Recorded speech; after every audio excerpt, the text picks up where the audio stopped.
What is up, everybody? This is your boy, Teran Rodriguez, bringing you another edition of Set Point. We have ourselves somewhat of a busy show today, as we don't have any more volleyball going on in the NCAA volleyball season. That doesn't mean this show is going to be stopping anytime soon. No, we're going to find some way to keep this train going, because we have some NCAA volleyball news, as a couple of volleyball programs have been introduced to the NCAA volleyball world. Which schools will it be, and how will it impact the volleyball world? Also, we're going to recap what happened in the NCAA fall women's volleyball season, which should be some fun times. We had a lot of upsets, we had a lot of good times, we had a lot of highs, and then we had some not so good times. It's just going to mainly be good times, though. And also, I will be talking about what's going to be happening with Set Point going forward, because obviously with no volleyball, there's not much to talk about. However, does that mean I'll be taking a hiatus? We shall see on Set Point. This is Teran Rodriguez bringing you another edition of Set Point here on iSports Radio, your direct feed for all that is sports.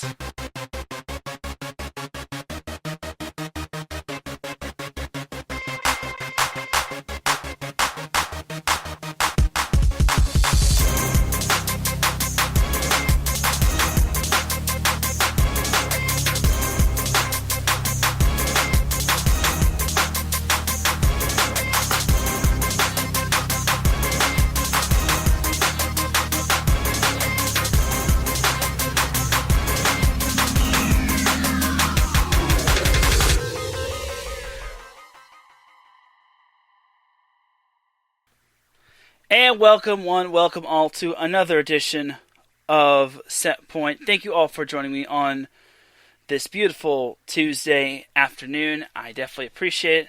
I don't know about you all, but again, I'm just not too big of a fan of daylight savings because it gets darker pretty fast, and it's just quite, I wouldn't say it's scary, but it's just quite if you ask me. So yeah, that's kind of my take. So that's just my little random spiel and all that. So so that's just my little thing. So anyway, so hope everyone's doing well on this Tuesday afternoon. Hope everyone's Thanksgiving was great. I kind of forgot to say what I was thankful for. First and foremost, I'm thankful to be doing what I do with iSports Radio. I am thankful for everyone at iSports Radio. Thankful to Larry B for giving me this opportunity. Thankful for all my teammates who have supported me throughout all the way. Thankful for my family who's allowed me to continue to do Set Point. It really means a lot. So I'm very happy that I'm continuing to do Set Point despite all that has gone on. So yeah, it's just my little spiel. So, but yeah, I'm also thankful for other things. Thankful for my once again, thankful for my family. Thankful for my friends who have stuck by me through thick and thin. Thankful for volleyball. Thankful for Justin Herbert. Okay, I'm going a little too far there, but I am thankful for a lot of things. But family, friends, and iSports Radio are the things that I am most thankful for. So, yeah. All right, and like I said, we don't have any volleyball to talk about, which really sucks. And I'm going to have to start getting creative when it comes to Set Point, because unfortunately, there's just not enough. There's not a whole lot to talk about, which I don't want it to be the end. But how about we go to some high school volleyball? Yes, you never thought you'd be hearing me say high school volleyball, because and their rankings, because I haven't really covered a whole lot of high school volleyball, because I'll be honest, I haven't really had the chance to, because of all the NCAA volleyball scores that are everything NCAA volleyball related going on. So yeah, that was kind of my bad. So oops.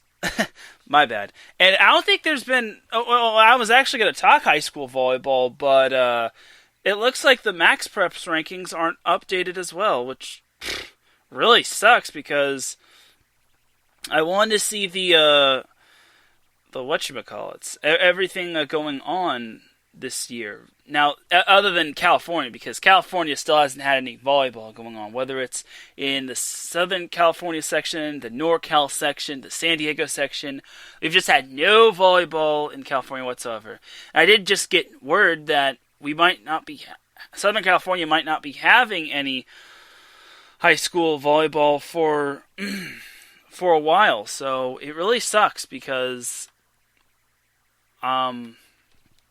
I was hoping to talk some volleyball. Like, I was hoping to talk some Redondo Union Mater Dei volleyball, but again, that might not be moved until the next calendar year, so we may have to scratch high school volleyball. And I thought Max Preps was going to update its rankings. Like, I thought it was going to continue with the rankings, but unfortunately it is not. As we say good evening or afternoon, well, in his time, it's evening to Adam Karnick, says, what's good in the world of volleyball? Well, there's not much volleyball to talk about, considering we don't have any volleyball matches going on. So it really sucks, but hey, we'll get through this. But we do have some sort of volleyball news, as it is time to cue the music, as it is time to cue the news music for volleyball news.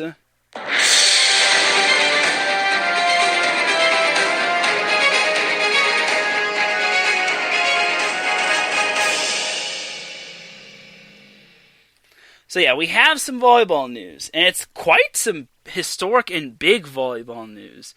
So first and foremost, the NCAA Division II volleyball committee has given birth to another NCAA men's volleyball program. It is with my great honor to welcome Edward Waters College in Jacksonville for adding a men's volleyball program. And Edward Waters College will be the only HBCU in the state of Florida to offer the sport of volleyball, which is really awesome. And upon anticipated transitioning from NCAA Division II, they will be the only NCAA Division I and II team in Florida. And then Edward Waters College is been accepted into the SIAC conference, which is an entire conference of HBCUs providing opportunities for young people through volleyball, which is really awesome. So this is really a historic moment for not only for volleyball, but for HBCUs as well. So huge big ups to Edward Waters College in Jacksonville. And that's big because I think that program already has a women's volleyball program, but now it gets a men's volleyball program. That's awesome. Like I said, it's huge for HBCUs because, again, the game of volleyball is starting to grow all over the place. It's growing like grass. So that's the first bit of big news. Unfortunately, they don't have a men's volleyball coach at the moment. However, that'll soon change. So don't worry, Edward Waters College. You will get a coach, and hopefully it's a darn good coach. So great stuff right there. So the next program is Benedictine College, as they have introduced their men's volleyball program, and that is also an HBCU program, which is really awesome. And this was all reported by First Point Volleyball, which if you aren't following them on Twitter or Instagram, definitely do give them a follow. So Benedict College Athletic Director Willie Washington has recently talked about the excitement of launching a new NCAA Division I and II men's volleyball program at Benedict College, which I'm pretty sure that's an NCAA Division II school, but either way, that is also huge. It's another HBCU school, and the fact that it's going to be offering volleyball, more men's volleyball, is really cool, and I'm very excited for it, so I'm all for it. And then the last bit of news is Central State has welcomed Ray Lewis. No, not the Ray Lewis from the NFL that played for the Baltimore Ravens. They have welcomed Ray Lewis as their new head men's and women's volleyball coach. So that's some good stuff right there, and I'm really excited for him. And the fact that he's going to be leading two programs is really cool. So that's pretty much the news regarding volleyball. In the most recent news regarding volleyball, we haven't really gotten any other news regarding any other volleyball news. We don't know when the men's volleyball season is going to be coming, which really sucks. And we don't know when the NCAA beach season is going to be here. All I know is that the NCAA women's volleyball season will continue or resume on January 22nd, 2021, which means every team is going to be able to play. Not just the teams that played in the fall. There will be teams that'll start their season in January, like the Pac-12, the Big Ten, the Big West, the Big East, the AAC. The list goes on and on. Heck, even the Ivy League schools will be able to play some volleyball. So that's good stuff. And I can't wait till January of 2021. Unfortunately, that's a month away, and that's basically going to be a while. And again, we don't have any volleyball content, but again, we'll get through this. We shall get through this. Nothing's going to stop me, even if it means I got to bring back guests. So, all right, so that's some of the volleyball news. Let's get into some volleyball recap. So, first and foremost, I actually do need to make this announcement that IE Sports Radio's blog site will have an article by yours truly coming out soon, and it'll be me who will be grading I'll be grading all of the conferences that participated in the NCAA women's fall volleyball season. And 4 conferences participated this year, such as the ACC, or the Atlantic Central Conference, the Big 12, the Southeastern Conference, or the SEC, and the Sun Belt Conference, which was the only Power 5 school to participate. So that's keep a lookout for that. I'm just gonna say this: it's a long read. It had over 2,000 words when I sent it off. So hopefully it won't be too much of a hassle.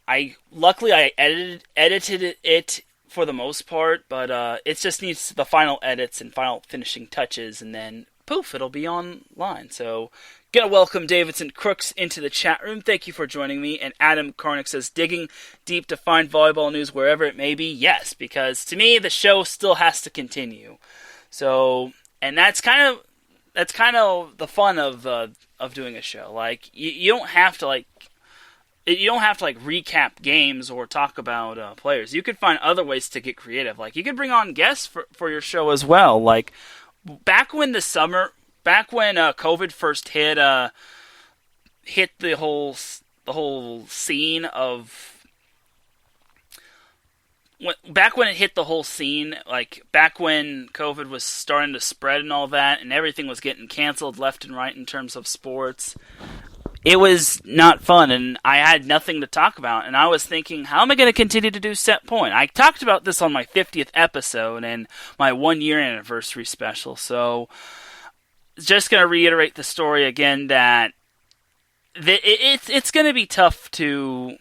It will be tough, but you can get through this. Like, I had to round up guests to keep the show going, which it was fun. Like, I met so much fun with these guests, and I got to learn a lot about some of these guests, and it was a real good time with all the guests that I had on my show. It was not just volleyball coaches, it was volleyball players. I even had the sports editor of the Daily 49er. I had a couple of sports writers for the local newspaper in Orange County or Newport Beach, Costa Mesa, Fountain Valley, etc., blah, blah, blah. And I even had some volleyball players, some future volleyball players that will be playing on four-year university. So that's going to be awesome sauce. And again, it was just a fun time being able to keep Set Point going in the summer. Even though there was some volleyball going on in terms of beach volleyball, I was still able to keep it going, which was impressive. And I even had a co-host to the show until busyness weighed him down. So overall, it was good. It was good stuff on my part to keep Set Point going. So let's get back to the recap of the NCAA fall volleyball season. So there were a lot of ups and downs when it came to the NCAA fall women's volleyball seasons. Some ups, I will mention is that, first and foremost, we got the highly anticipated Baylor versus Texas matchup, and it didn't disappoint, as both matches went 5, and Texas took both matches because they're Texas, and everything is bigger in Texas, including wins. Well, then again, Baylor's in Texas, but still, Texas is Texas, so, yeah. Now, we also got to see the emergence of certain programs like Kansas State. Now, Kansas State was a very good program. Like, I didn't even think that they had that much talent on their team until I saw them pushing Texas to 5. And I think they also pushed, I think they also beat a few other schools like Oklahoma. Either way, Kansas State did finish 3rd in the Big 12 conference. And I can see them as a sneaky good at-large team if they get into the NCAA tournament. Like, if they do, then that team could be dangerous. All I know is that Baylor will most likely be in the NCAA tournament, because for those that don't know, there are 16 automatic qualifiers. Like, if you win your conference, you automatically qualify for the NCAA tournament. However, instead of a 64-team tournament, it's a 48-team tournament, and there are only 32 at-large spots, meaning second place and below. So that's going to make it tough for some teams. Like, the Pac-12 always has like a bunch, has like a lot of teams. Like, if you're 500 and you're in the Pac-12, you most likely are getting into the NCAA tournament, and then so on and so forth with other conferences as well. So yeah, it's going to be interesting to see what's going to happen with the NCAA tournament going forward, because again, it's kind of going to be a little dicey, but they got to do what they got to do. So yeah. So anyway, other noteworthy teams that started to sprout was Notre Dame. Now, Notre Dame wasn't really considered a team to watch for in the eyes of many, but I saw potential in them. They returned a lot of their players, like Charlie Nigo, and yes, it's pronounced Nigo, not Niego, like Diego in San Diego. So that was my bad for always pronouncing her name Charlie Nigo. And then Caroline Muth emerged as I think she was a freshman outside hitter, freshman or sophomore. Either way, she was a big part of Notre Dame's success.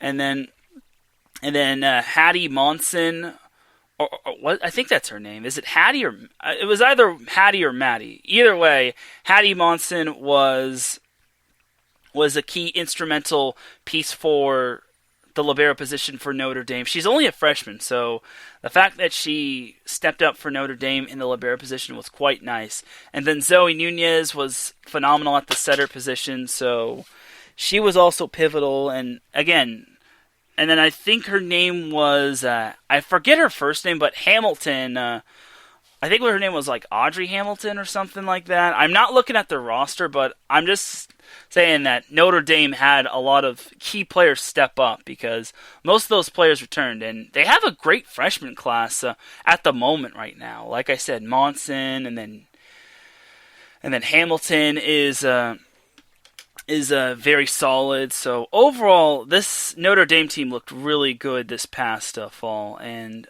they showed it. They went 6-1, because one of their games got postponed, which really stinks, because I was hoping we would get to see Notre Dame versus Louisville a second time, which I would have liked to have seen that a second match between those two. And I kind of also mentioned it in my story that I wish they had put that game in the makeup week of the ACC weeks of the ACC games that were missed, which really sucks, but it is what it is. Like, we can't do anything about it.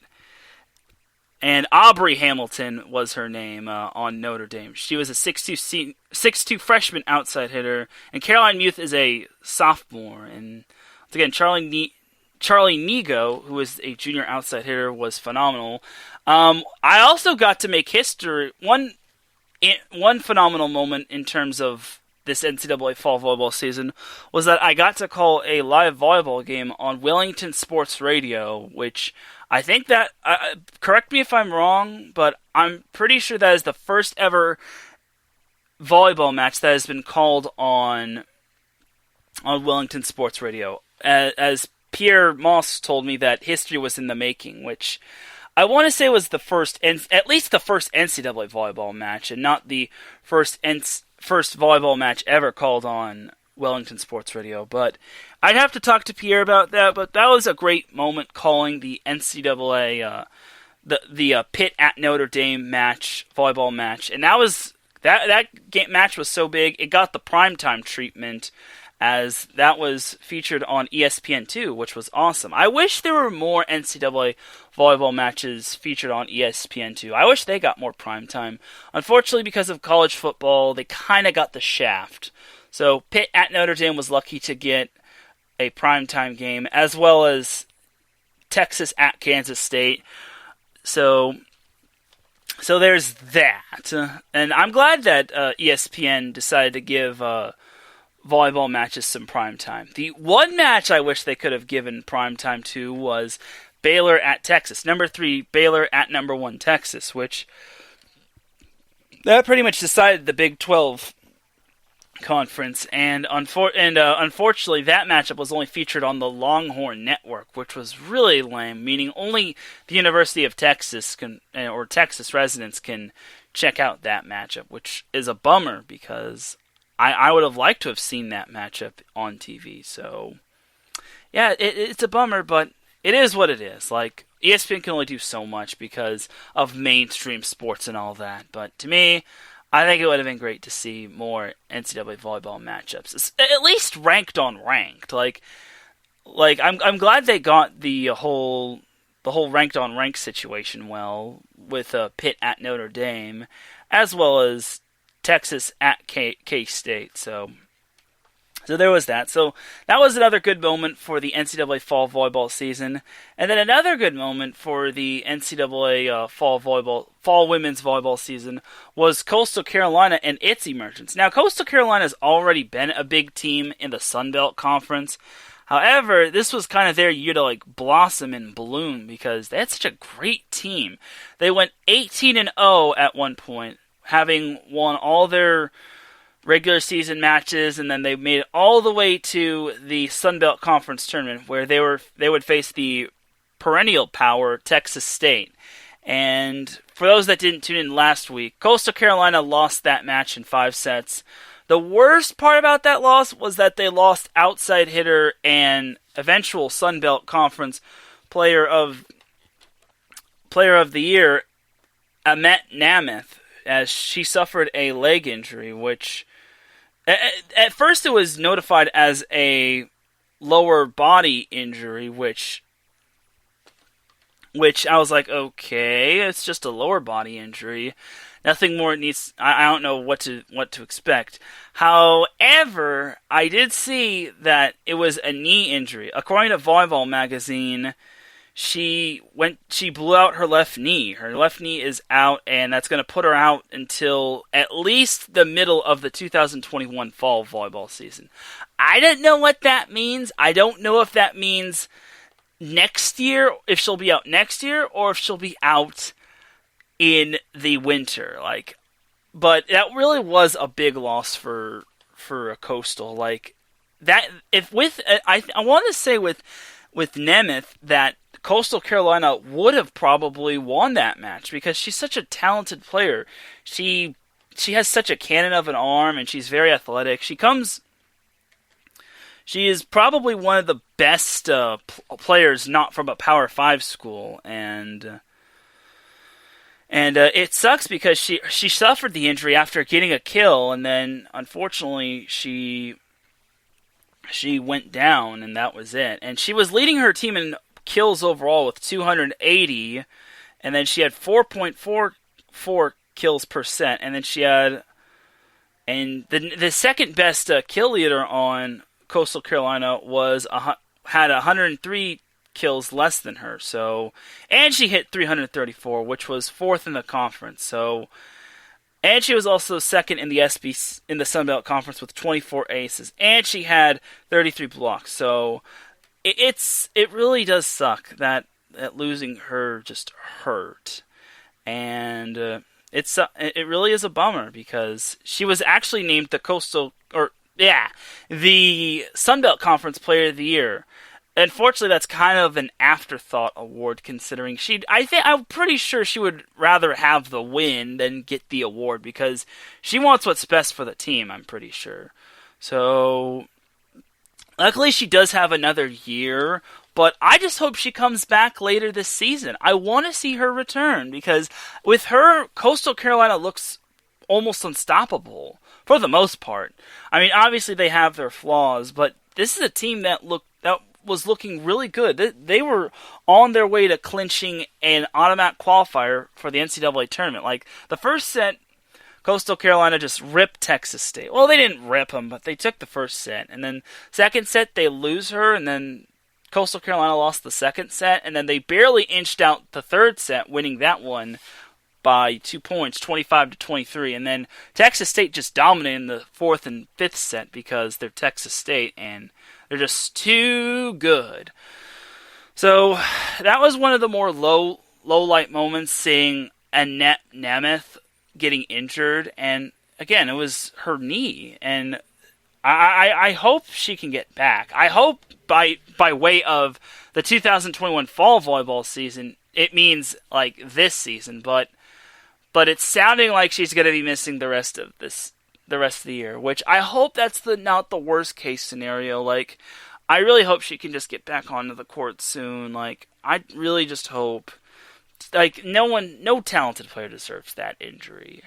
And I really hope the NCAA committee looks at Coastal Carolina as a great at-large team because, I mean, they don't have the matches to back up their schedule right now, but I'm willing to bet that if they play certain teams and then they come out on top against certain teams, they will be looked at as a noteworthy team that should be in the NCAA tournament. And it sucks because I think that Coastal Carolina making the NCAA tournament would be such a great thing. I really think it would be a great thing because the thing about the Sun Belt Conference is that they don't get a whole lot of love because they're not a Power 5 school.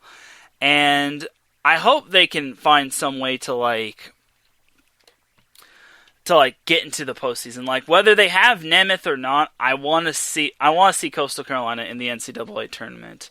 And I'm willing to bet that if they can get a couple statement wins against some higher ranked teams, then I think this team will be.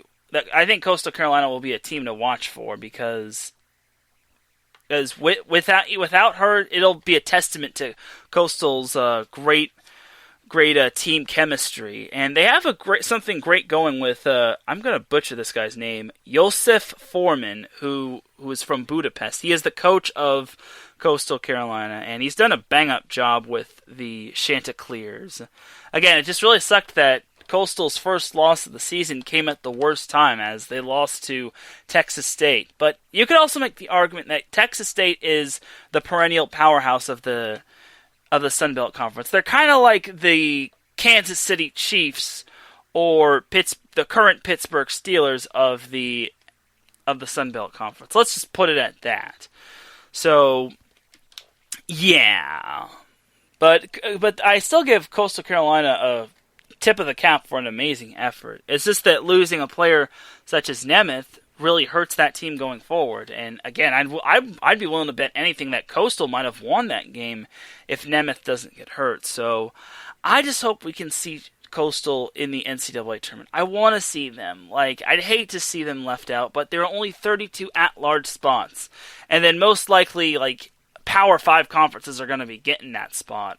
And then you also have other teams that are partaking in conference play as well, such as Hawaii, which is always a perennial NCAA tournament team, along with Cal Poly. Like, say Cal Poly wins the Big West Conference. Do they leave out Hawaii, or do they put both Coastal Carolina and Hawaii in the NCAA tournament? And then you also have to look at other Power 5 schools from Power 5 conferences and other perennial NCAA tournament contenders. So it really sucks with this whole new format, but that's kind of the punishment of what's been going on with what's been happening with COVID. And I understand the reason why they're not expanding. They've shortened the tournament just to avoid certain teams having to travel to certain places and risk getting COVID.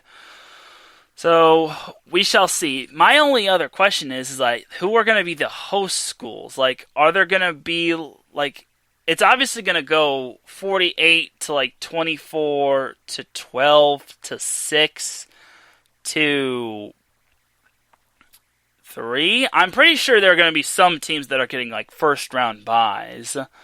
Like I could see like the number 1 seed getting a bye. Heck, maybe even getting buys to the point where teams have to play one another.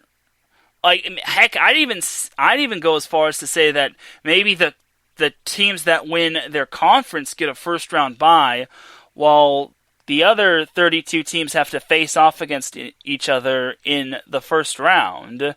Then it gets thinned down to the round of 32, then the round of 16, then the round of 8, then 4, then the finals, and that's it. So, yeah, that's just some brainstorming or food for thought on my part. Like, how's the NCAA tournament going to be ran? Like, is it still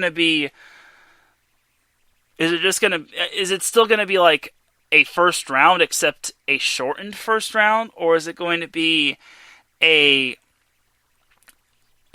all of the at-large teams facing each other in the first round, and then the conference champion teams will be facing each other in the round of 32. So that's something that kind of comes to my mind. That just brain blasted me right there and then. So yeah.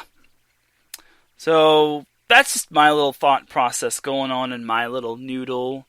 But that's just me. Like, if anyone else has any more concepts of what could happen in the NCAA tournament, just let me know, and I could maybe factor that into like a future article. So we'll see how it goes. But I think we're going to take ourselves a quick little commercial break. When we come back, I will be recapping more of the NCAA women's volleyball fall season, and I'll be talking about what's next for Set Point. So you're listening to Set Point here on IE Sports Radio, your direct feed for all that is sports.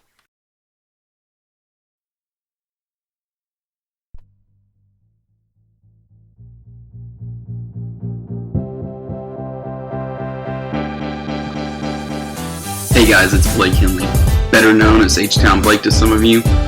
Happy to announce that Bases Loaded is back and in full force. We'll be bringing that high heat every Tuesday night here on IE Sports Radio. So come home, get ready, dig into that batter's box, and see if you can chase that high heat, baby. So we'll be coming to you live with all the stats, all the rundowns, all the division rivalries, and every team that's going to make the playoff push to get to that one and only October and get to the pinnacle of what baseball is, to hoist that Commissioner's Trophy when it's all said and done.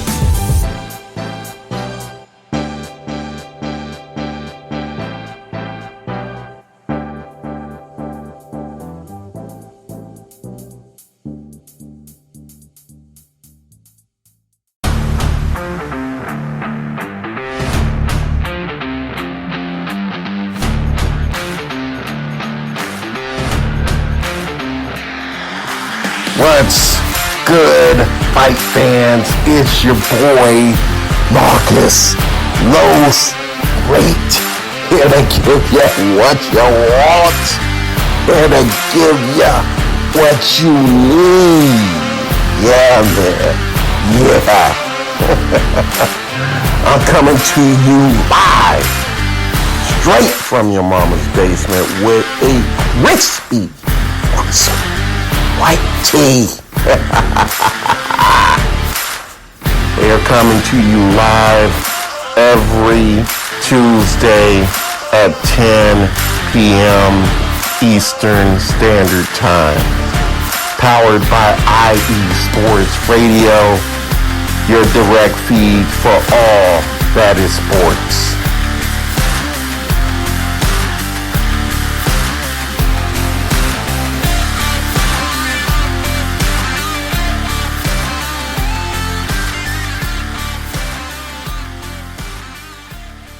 And you could check out that show along with all of the other iSports Radio shows here on many platforms such as Stitcher, Spotify, Apple Podcasts, YouTube, Spreaker, heck, sometimes even Facebook Live. So definitely do check out all of iSports Radio's shows. And yeah, we're all just a bunch of great podcasters who want to get our names out in this world, who love talking sports. And you could definitely check out Marcus Lowe's great show, Gloves Off. Unfortunately, he will be out for a little while. It's just a little hiatus, but overall, he does a great job with his show. Brandon Buckingham and Blake Henley do a great job with Bases Loaded. Adam Karnick, like I said, does a great job with Chi-Town Weekly. Davidson Crooks and Darius Locke do a great job with Fast Break. They talk about basketball and all that, so definitely do check out all of their shows as well. So let's get back into segment 2 of Set Point. So let's continue on with the NCAA fall volleyball season. So some other noteworthy moments that happened were all of the upsets in the SEC. Oh god, there were so many upsets that it just blew my mind. There were some noteworthy ones, and there were some ones that kind of flew under my nose. One upset was that I believe it was Tennessee that pulled off an upset, which I didn't know they pulled off an upset until I found out about this like not a little while ago, like forever ago. I want to say Tennessee beat South Carolina in 4 sets, which was very impressive by the Vols, the Lady Vols. So great stuff right there. They are currently theoretically ranked 20th, but they're semi-receiving votes. But some of the upsets in the SEC came in like the top 10. Like, for example, Mississippi State, that was once winless in their conference, wound up beating Texas A&M not once, but twice at Texas A&M, which was really amazing. I still couldn't believe that. I was so disappointed in Texas A&M.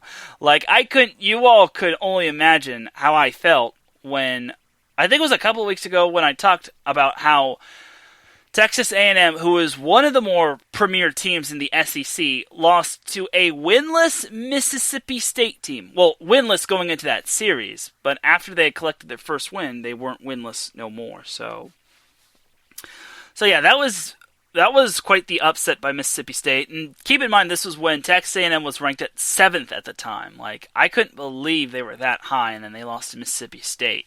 But they aren't going to be high anymore. Not for a while. Oh, no. And then we also had Arkansas. Arkansas was like the most underrated SEC team in the conference. They didn't get much love because they didn't beat a whole lot of talented opponents. I think they only beat Mississippi State and Ole Miss, which that's nothing to really ride home about. Yeah, Mississippi State and Ole Miss, the Mississippi schools. And then they kind of got though they didn't get shellacked. They got heartbroken in the first matchup against Missouri. Like, Arkansas almost beat Missouri. That would have been crazy if Missouri had lost to them. But Missouri said, not today, piggies. Or in this case, Razorbacks. And then Missouri kind of shellacked Arkansas the second time around. But then Arkansas's big break kind of came on their last week of the fall volleyball season when they beat Texas A&M twice at home in 4 sets. They beat them both times in 4 sets. And this was back when Texas A&M was ranked number 14 after suffering those 2 losses to Mississippi State. So Arkansas really came alive. Like, to me, I think Arkansas grew a lot when it came to the SEC. Like, I didn't think that team had it in them. So that was some good stuff by Arkansas. They're 6-2 right now. They have the same record as Missouri. And they're ranked in the top 15. Missouri is ranked 15th, so good job to Arkansas. We are all proud of you. Congratulations. And then another upset came at the hands of South Carolina, upsetting Florida in 5 sets. After they got beaten down the first time, Florida... And this was back when Florida was ranked number 4 at the time. Like, holy cow. I couldn't believe how many upsets there were in the SEC this year. in the SEC fall season. Like, if that's how many upsets are going to be in the SEC in the fall season, I can't wait to see what January holds. Like, jeez. But yeah, South Carolina beat number 4 Florida in 5 sets the second time, which was very impressive. I knew South Carolina had a talented team. The problem was that South Carolina didn't have the receipts to show that they were a good team. Like, they lost to Georgia, they lost to Tennessee, and then their only sweep wins were against Auburn. Like, their only series wins were against Auburn, and that's nothing to write home about. So, yeah. But then South Carolina really strutted their stuff against Florida, which really impressed me. And then just when we thought Florida's upsets were out of the way, they eventually lost to Georgia the first time in 4 sets. And this was back when Florida was the number 5 team. They went down a peg after South Carolina's upset over them. And then eventually Florida lost to Georgia, which was funny. Like, you lost to Georgia. Oh, poor Florida. Like, you're not supposed to struggle against Georgia in sports unless it's like, I don't know. I don't know what sports Georgia's good at. I think isn't Florida like good at like everything? I don't know. Like, the person you'd probably ask would be Dentarius Locke, but that's besides the point. The point is that Florida really struggled down the stretch. They, along with Texas A&M, really struggled down the stretch after they got handed upsets. At least Florida closed out the fall volleyball season with a win over Georgia, so that's cool, I guess. And then Missouri also, Missouri to me didn't lose. Like, Missouri lost to the better team. Like, Missouri went 6-2, but they lost to the better team, being Kentucky. They lost twice to Kentucky, which to me wasn't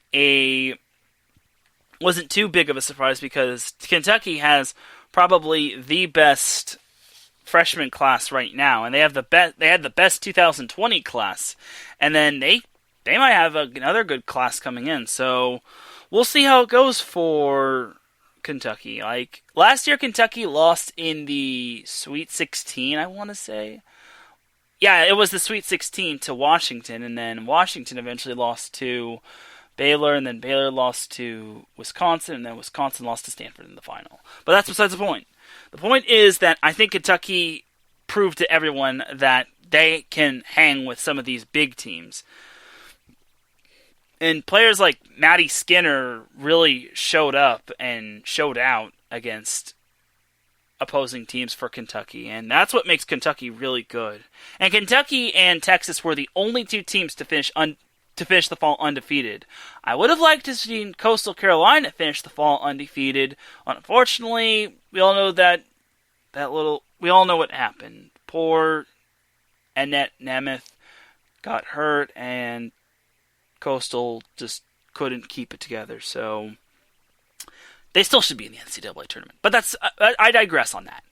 So I think I pretty much touched upon all of the upsets in the SEC. I want to say I'm missing a few, but no, I think I've got it all. I got Texas A&M's upsets. I got Florida's upsets. South Carolina's upset against Tennessee, and I guess it's noteworthy to say that Georgia beat them, but I don't think South Carolina was that good. But I digress on that. I think I got most of the SEC upsets, and then to close out most of the recap, the Big 12 was able to squeeze in most of their conference games. Like, it was quite astounding to see that the Big 12 really wanted to get all 16 games out of the way for each conference team in the Big 12. Unfortunately, only 3 of their 3 teams from the Big 12 was able to finish their full season, their full conference, fall conference. And those teams were Baylor, Kansas State, West Virginia, and Texas Tech. And did I say 3? I meant 4. I'm doing my math wrong. So, but yeah, that would have been great to see the Big 12, a Power 5 school, getting all the conference games out of the way, because the Big 12 was in no danger of seeing their fall sports season getting postponed or moved to the next calendar year. So I applaud the Big 12 and all their efforts. It would have been cool to see the Big 12 or any of these other tournaments take the route of the Sun Belt Conference tournament and have a conference tournament, but I guess when it comes to like Power 5 schools, I don't think they could really do that. It would be cool, but I think that's just adding too many more games, and the ACC, the Big 12, and the SEC probably just want to avoid that. They just want to leave the conference tournaments to like football, baseball, I think basketball, and all those other sports as well. So it sucks, but maybe it's an idea for the future. So we have about 13 minutes until the next show goes on. So in closing, I will say this. I'm glad we had ourselves a fall volleyball season. And I'm also glad we also got to see some other independent schools, such as Western Kentucky, which played a whopping one match, Missouri State, Stephen F. Austin, which was talented at the time, UTEP, which beat Texas State, which was pretty funny as well, North Texas, Central Arkansas, Southern Miss, UAB, Houston Baptist, Chattanooga, Louisiana Tech, Mercer, Citadel, and Lamar. So it was great seeing all those independent schools try to scout. What's the word? I'm blanking on a proper name. I wasn't gonna say like scounder, but gather up as non-conference games. But I kind of have to wonder, with some of these teams like Stephen F. Austin, like, will they be jumping right into conference play? Will they not be getting any like any non-conference games? Because I don't know, as if they don't win their conference, I don't know if they could be considered a NCAA tournament team, because Central Arkansas wasn't really too big of a win. Lamar wasn't too big of a win. The fact that they had to go 5 with Houston Baptist was quite surprising. UNL Monroe wasn't too big of a win. South Alabama wasn't too big of a win. The fact that they lost to North Texas was also surprising. And then UTEP wasn't too big of a win. So kind of have to wonder with what's going to be happening with Stephen F. Austin. Like, could they be getting more non-conference games, or will they just be diving into conference play once the 2021 year rolls around, and then they say, well, time for conference play. We're not going to be doing any more non-conference games, everybody. So yes. All right. So yeah, but in closing of the NCAA fall volleyball season, I really liked how every conference did all that they could to like keep the games going. I know some teams had to pretty much cancel their entire fall season, like Florida State and TCU, because of the COVID outbreak. But for the most part, every conference did a bang-up job when it came to rescheduling games and having a makeup week, which was very smart. Which that might be what the NFL might be trying to do when it comes to their season. So I definitely do applaud the conferences that allowed the NCAA women's volleyball teams to have a fall volleyball season. Like the ACC, there was some uncertainty about the ACC, but the ACC managed to eventually get a fall volleyball season. Same with the SEC. The SEC did start a little later, and they kind of had to figure out something, but they eventually managed to piece something together. And then the Big 12 had no fear. And the Sun Belt Conference, to me, I was so surprised that they kept the conference tournament. And I'm also surprised that they really made some modifications in terms of the Sun Belt Conference tournament. Like, they kept the Sun Belt Conference tournament, but they also added a few twists to the Sun Belt Conference tournament, as they added a new format to the Sun Belt Conference tournament. Instead of like seeded teams, it was basically pool play, which was really awesome, and that's unique, and I hope they continue to adopt that rule. My only thing that I wish could have happened in the Sun Belt Conference tournament is that I wish Arkansas State didn't get COVID and their season had to be paused, which forced them to drop out, which basically meant that there was only an 11-team pool, which meant that App State and Coastal Carolina had to face off against one another. So, and that was basically a sudden death matchup. Well, not sudden death, but it was just a one-match tiebreaker. So yeah, that's just my little spiel, and I think that's pretty much going to be it for the recap of the fall volleyball season. I think I've gotten through pretty much most of it. Like, I remember talking about the volleyball match I called between Pitt at Notre Dame. And then I also will say this, I enjoyed the ACC format where it divided it into three regions. The ACC North, the ACC South, and then the ACC Central.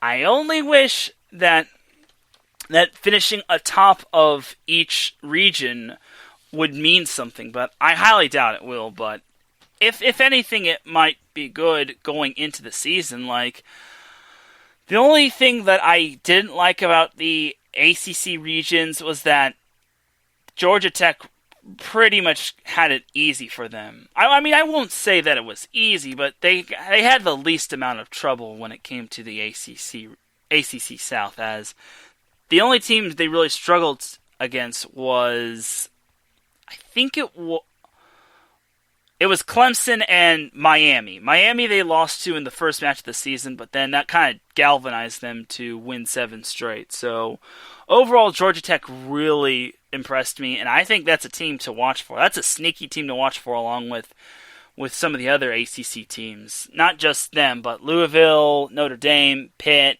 Like, most of the teams from the ACC North were teams to watch for. And Syracuse was kind of on that radar as well until they fell off against playing other good teams such as Notre Dame and Louisville. Like, Syracuse also showed that they also have some potential. It's just that they kind of got exposed when playing on the road. Like, they beat Pitt at Syracuse, but when they played outside of Syracuse, that's kind of where they lost their luster and their mojo. So that's kind of where the buck stopped, unfortunately, for Q's. But at least they made the ACC rather interesting. So I'm fascinated to see what's going to happen going forward for Notre Dame, because they're kind of the top dog along with Louisville until we get a possible tiebreaker. And then Georgia Tech is, like I said, is also a team to watch for too. So once again, in closing, here is to 2021, where the NCAA women's volleyball season will be continuing.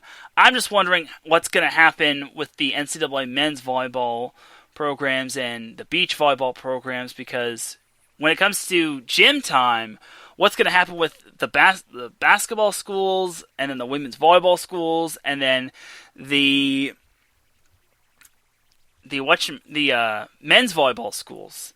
So that's one thing. And then when it comes to the NCAA women's volleyball indoor programs and the NCAA beach volleyball programs, what's going to happen to the players that play for both teams? Are they going to have to choose one or the other, or will both teams manage to figure out a certain scenario in which both players can play for both for players to play for both teams? So again, that's just a scenario of mine. So that's just me. But we have 5 minutes left until the next show.